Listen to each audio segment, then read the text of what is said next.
నా మిత్రులు వాళ్ళు ఖర్చు చేసింది అయితే వేరుగా ఉంది. ఈ ఎలక్షన్కి నేను డబ్బు పంచకుండా, నా మనుషులు పంచకుండా గెలిచారు అని చెప్పడానికి నాకు నోరుకి ప్లాస్టర్ వేసి.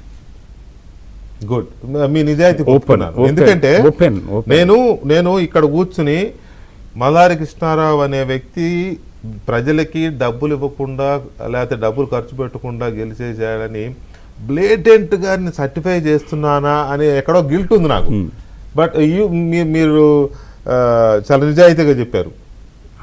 మీరు పంచకపోవచ్చు కానీ మీ తరపున ఎవరో ఏదో తృణమో పణమో ఇస్తారు కదా. కానీ ముందు ఎప్పుడూ చేయలేదు, ఇంతకుముందు లేదు.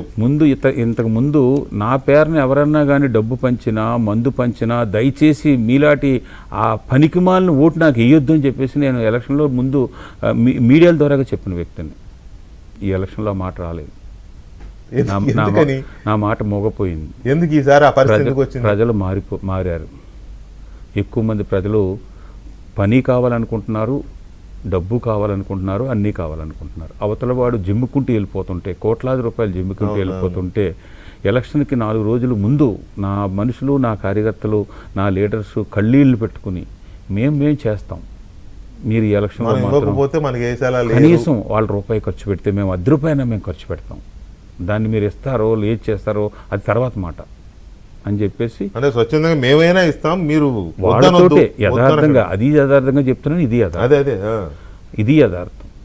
37 మంది ఆ ఖర్చును భరించి వాళ్ళు రూపాయి ఇస్తే 10 రూపాయలు ఖర్చు పెట్టి ఈ ఎలక్షన్లో. అందుకనే ఈ ఎలక్షన్లో నేను రూపాయి ఖర్చు పెట్టకుండా, నా మనుషులు ఖర్చు పెట్టకుండా గెలిచానని చెప్పే అర్హతను కోల్పోయాను. నేను బాధపడుతున్నారా అలా చెప్పాల్సి వచ్చినందుకు? నిన్న నాకు ప్రమాణ స్వీకారం చేస్తున్నప్పుడు సడన్గా నాకు గుర్తొచ్చింది, సీఎం గారు అయ్యారు, నెక్స్ట్ నన్ను పిలుస్తారు, గుర్తొచ్చి కళ్ళెట్ నీళ్ళు రాలేదు కానీ నాకు నిన్న నా మోగపోయింది.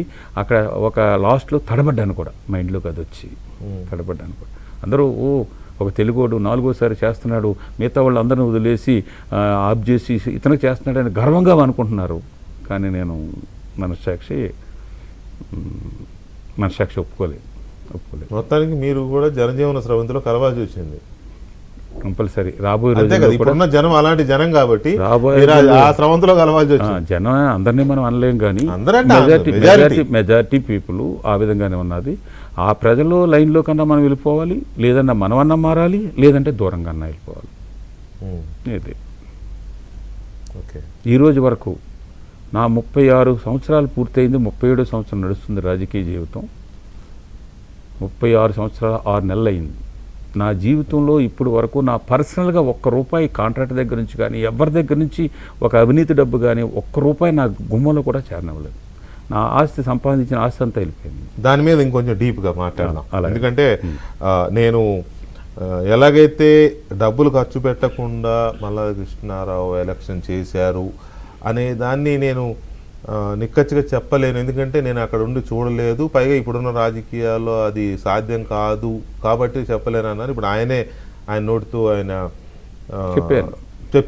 చెప్పారు, కొంత ఎమోషన్ కూడా అయ్యారు. ఓకే, అది విచ్ ఈజ్ అన్ఫార్చునేట్ థింగ్. ఈ రోజుల్లో రాజకీయాలు అలా ఉన్నాయి కాబట్టి. అలాగే అవినీతికి సంబంధించి వన్ థింగ్ ఈజ్ క్లియర్, ఆయన మీద అవినీతి ఆరోపణలు మరక లేదు. కానీ అవినీతి కానీ వేరే ఇతర వ్యాపారాలు కానీ లేకుండా ఇంత వెల్ఫేర్ ప్రభుత్వం వైపు నుంచి